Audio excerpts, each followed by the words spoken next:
OSOYOO 2WD Robot Car Starter Kit Lesson 3, Line Tracking of the Robot Car. Test. Please refer to the website link to upload the code. After uploaded the code, please adjust the sensitivity of tracking sensor modules.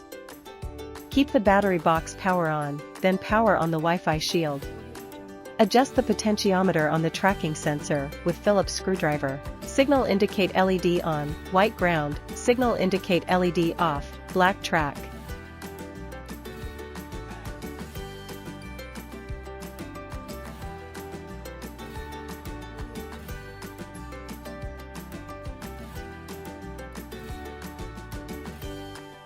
Turn on the car and put the car over the black track, then the car will move along the black track.